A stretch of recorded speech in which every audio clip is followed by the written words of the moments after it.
다윗이 온 이스라엘의 왕이 되고, 그 다음에 또한 자신을 위한 왕궁을 짓고, 그 다음에 그가 소망했던 것은 다름 아닌 하나님의 성전을 건축하는 일이었죠. 그런데 하나님께서 허락하지 않으셨다라는 것은 우리가 익히 알고 있는 사실입니다. 그렇다면 하나님이 허락하시지 않았으므로 그 다음에 그가 해야 할 일은 뭐냐? 바로 오늘 본문에 다윗과 연관되어서 반복되어 나타나는 하나의 단어가 있습니다. 그것은 뭐냐면 준비하는 것입니다. 사람들은 가끔 내가 이루거나 거두지 아니할 일에는 내가 그것에 대해서 수고하거나 또한 준비하는 일에 대해서 등한히 여길 때가 있습니다. 그런데 분명히 아셔야 될 것은 인생은 준비하는 것입니다. 사람들 모두가 준비하는 삶을 살고 있습니다. 이런 준비든 저런 준비든 어떠한 준비는 다 하게 되어 있다는 것이죠. 그런데 그리스도인에게 특별히 준비라는 것은 우리 인생 모두가 어차피 인생은 주님을 맞이할 준비하는 그런 인생이고, 또한 주님 앞에 나아갈 준비를 하는 인생이라는 것은 그리스도인의 인생의 본질이라는 것이죠. 그 준비를 얼마나 철저히 잘 하느냐에 따라서 그 인생이 말 그대로 복된 인생이 되느냐, 아니면 후회하는 인생이 되느냐라는 것입니다. 우리에게 결론은 분명히 정해져 있습니다. 우리 모두는 반드시 하나님 앞에 가게 된다라는 것, 주님 앞에 서게 된다라는 것이지요. 그것을 분명히 알면서도 준비하지 못한 인생이 되어버린다면 신랑이 다가오셨을 때 마치 등불이 모자라서 허둥지둥대는 그런 어리석은 다섯 처녀 같은 삶의 결론을 얻게 되는 것이고, 그러나 준비가 잘 되어 있는 인생들은 슬기로운 다섯 처녀와 같은 하나님 앞에 서게 되고 하나님과 함께 잔치에 참여하게 되는 그런 은혜를 누리게 된다는 것이죠. 오늘 2절부터 5절까지 또한 그 뒤에도 14절과 15절도 다 무엇이냐 하면 다윗이 준비하는 그 모든 것들이죠. 준비하고 또 준비하는 것입니다. 다윗도 이 준비가 결국은 자신이 사용할 것이 아니라 자신은 준비하는 인생으로 끝나버린다는 것도 잘 알고 있습니다. 그러나 거듭거듭 준비하는 모습들을 보면 그는 하나님 앞에 철저히 준비하는 사람이었다라는 것이죠. 그런데 그가 이렇게 철저하게 준비할 수 있었던 또 다른 이유가 있습니다. 우리 함께 7절과 8절의 말씀 함께 읽어볼까요? 7절과 8절입니다. 다윗이 솔로몬에게 이르되 내 아들아, 나는 내 하나님 여호와의 이름을 위하여 성전을 건축할 마음이 있었으나 여호와의 말씀이 내게 임하여 이르시되 너는 피를 심히 많이 흘렸고 크게 전쟁하였느니라. 내가 내 앞에서 땅에 피를 많이 흘렸은즉 내 이름을 위하여 성전을 건축하지 못하리라. 아멘. 다윗이 간절히 소망한 그것은 성전을 건축한 일이었는데 하나님께서 분명하게 이유를 말씀하셨죠. 내가 전쟁에서 피를 많이 흘렸다, 땅에서. 그런데 이 하나님께서 다윗이 성전을 건축하지 못할 이유로 제시한 이 내용이 의외가 되기도 합니다. 분명히 다윗의 그 모든 전쟁과 그리고 그로 인한 땅의 피 흘림은 그에게 죄는 아니었거든요. 그렇죠? 하나님 뜻에 의해서 전쟁한 것이고, 또한 적군이 쳐들어오고 사방의 적들이 그를 우겨싸는데 가만히 당하고 있다는 것은 말이 안 되는 일이었기 때문입니다. 분명히 우리가 잘 알다시피 다윗의 최초의 전투였던 블레셋 골리앗과의 전투에서도 하나님의 백성들 이스라엘을 위해서 싸운 게 바로 골리앗과의 전투였습니다. 그런데 그것 때문에 그 뒤에도 많은 이방 민족과의 전쟁, 또한 정적과의 전쟁, 이런 것들 때문에 그가 성전을 건축할 자격이 없다? 그것이 그의 죄가 되고 허물이 된다? 이것은 우리가 성경에 대해서, 이 하나님의 말씀에 대해서 제대로 이해하지 못하고 있는 것입니다. 다른 것이 아닙니다. 그것은요, 그 말씀의 의미는요, 다윗이 자격이 없다, 죄를 지었다, 허물이 된다라는 것이 아니라 딱 거기까지가 다윗의 몫이라는 것입니다. 거기까지가. 인생에는 자기의 몫이 있습니다. 때로는 자기의 몫이 아닌 것 때문에 사람은 어리석은 것을 행하기도 하고요, 욕심을 부리기도 한다라는 것이죠. 자기 분수를 알라는 말이라는 것이 단순히 하나의 인간을 제한 짓는 것이 아닙니다. 자기의 역할에 대해서 하나님이 명하신 것은 분명히 행해야 되지만 자기의 역할이 아닌 것에 대해서 욕심을 낼 때에는 그것은 인간이 잘못된 선택과 그 결과를 맞이할 수 있다는 것이죠. 씨앗을 심는 사람은 인간입니다. 그러나 그것을 자라게 하시고 거두시는 이는 누구이십니까? 하나님이시라는 것이죠. 자칫 자기가 뜻에 따라서, 자기의 욕심에 따라서 자기 마음대로 행하다 보면, 자기가 거두려고 하다 보면은 엉뚱한 결과를 가져오게 되는 것이죠. 한 번은 예수님께서 이런 비유로 말씀하셨습니다. 주인의 종들이 좋은 땅에 좋은 씨앗을 심었습니다. 그런데 어느덧 자라다 보니까 어떻게 돼요? 그 땅에 가라지도 있더라는 것이죠. 그래서 주인에게 묻죠, 종들이. 어찌하여 이 땅에 가라지가 있나이까?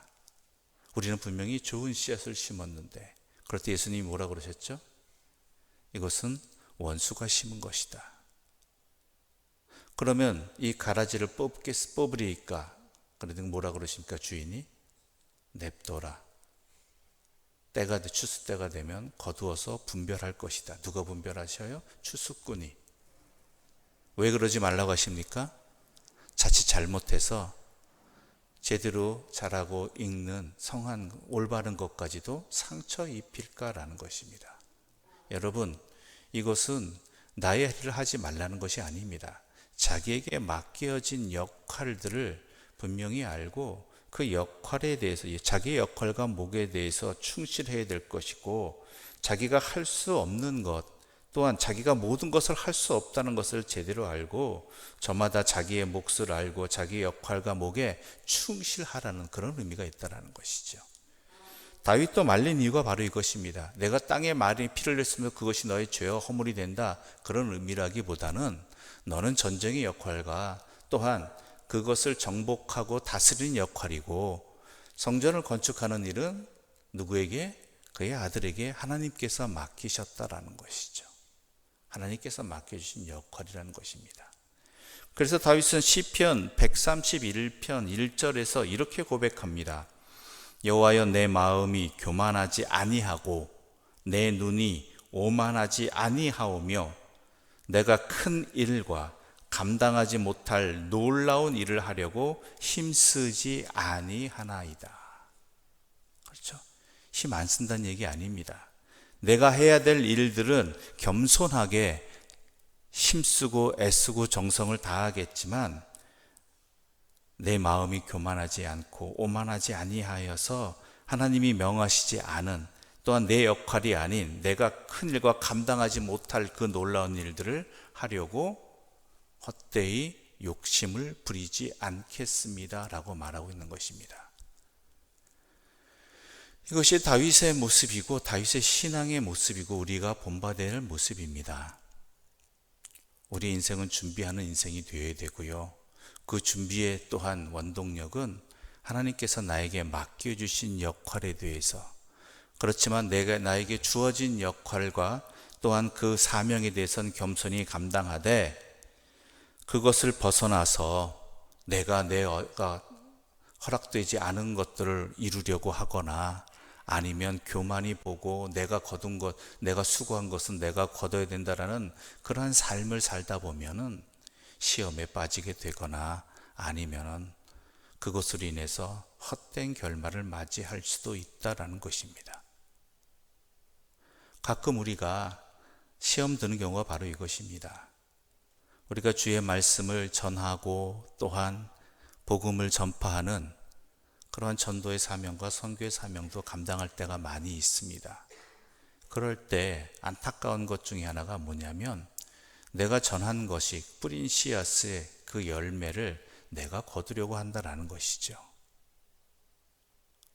그러다 보면은 실망하게 됩니다. 여러분 전도해 보셔서 아시겠지만 열심히 씨앗을 뿌렸지만 열심히 말씀을 전했지만 그것이 원하는 결과가 쉽게 이루어지지 않기도 하고요.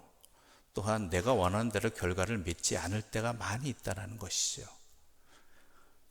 열심히 있는 사람일수록 그 열매를 거두기를 소망하기 때문에 그러한 결과 때문에 실망합니다. 게다가 어떻게 돼요? 전도해도 소용이 없다. 복음을 전해도 소용이 없다라고 이야기합니다. 아닙니다. 나의 역할은 씨앗을 뿌리는 역할입니다. 그것을 자라게 하시고 거두게 하시는 하나님이시고 또한 하나님께서 다른 역할을 맡은 이들을 준비시켜서 그 일들을 감당하게 하시는 분입니다. 하나님은 1.1획도 틀림없으신 분이라는 것이죠. 그 하나님을 믿는다면 그 하나님께서 나에게 맡겨진 역할이 여기까지라고 하신다면 교만하지 말고 오만하지 말고 그저 나에게 맡겨진 역할에 힘쓰고 최선을 다하는 것, 바로 그것이 우리의 신앙의 모습이 되어야 되고 우리의 준비는 그러한 이해 속에서 신앙 속에서 준비되어져야 한다라는 것입니다. 그럴 때 우리는 시험에 들지 아니하고 또한 하나님께 온전히 나의 삶을 맡길 수 있는 것이고 하나님께서 맡겨주신 사명을 끝까지 감당해 나갈 수 있는 것이지요. 그것이 신앙이고 그것이 우리의 모습입니다. 다윗을 통해서 이 새벽 우리가 또한 우리 본받고 우리의 믿음의 자리를 지켜나갈 모습인 것입니다. 결론을 맺겠습니다. 우리는 준비하는 인생입니다. 우리의 역할과 우리의 몫을 제대로 알고 우리의 노릇을 제대로 감당하기 위해 나에게 주어진 준비, 시간 속에서 역할 속에서 최선의 준비를 하는, 또한 그 준비는 주님께 드린다는 그러한 믿음 아래서 철저히 준비하고 최선을 다해 준비하는 인생이 되기를 바라고, 또한 나의 모든 준비는 하나님께서 반드시 사용하심을 믿고 또한 하나님께서 거두심을 믿고 중성 때의 그 몫을 감당하는 신앙의 삶을 살아가는 하나님의 사람들 되시기를 간절히 소망합니다. 기도드리겠습니다. 하나님 아버지 감사합니다. 오늘 우리에게 이 새벽 이 은혜의 말씀, 진리의 말씀, 지혜의 말씀을 통해서 우리의 눈을 뜨게 해주시고 우리가 겸손히 주님 앞에 서고 살게 해주시니 감사합니다. 때로는 우리가 오만하고 교만하여서 내가 수고한 것은 내가 거두려고 하고 또한 내가 노력한 것은 나의 뜻대로 이루려고 하는 그러한 모습들이 있었습니다. 그래서 때로는 시험에 빠지기도 하고 주님의 뜻에 거스르기도 하고 때로는 다른 사람들을 상처 입히는 그런 안타까운 어리석은 결과를 맞이하기도 하였습니다. 이런 우리들에게 하나님께서 하나님의 뜻을 알려주시고 또한 우리에게 참된 신앙인의 모습, 그리스도인의 삶이 어떤 것인지를 분명히 알려주시니 감사합니다. 우리의 몫과 역할이 있다라는 것, 그것을 분명히 알고 우리에게 주어진 몫과 역할을 위해서 또한 하나님의 영광을 위해서 나에게 주어진 시간과 삶의 자리에서 최선을 다해 준비하는 인생을 살아가게 해주시고 그 모든 준비가 주님 앞에 서게 되는 그 날까지 계속되게 하여 주시옵소서. 이 모든 말씀 예수님의 이름으로 기도드립니다. 아멘. 하늘에 계신 우리 아버지의 이름을 거룩하게 하시며 아버지의 나라가 오게 하시며 아버지의 뜻이 하늘에서와 같이 땅에서도 이루어지게 하소서. 오늘 우리에게 일용할 양식을 주시고 우리가 우리에게 잘못한 사람을 용서하여 준 것 같이 우리 죄를 용서하여 주시고 우리를 시험에 빠지지 않게 하시고 악에서 구하소서. 나라와 권능과 영광이 영원히 아버지의 것입니다.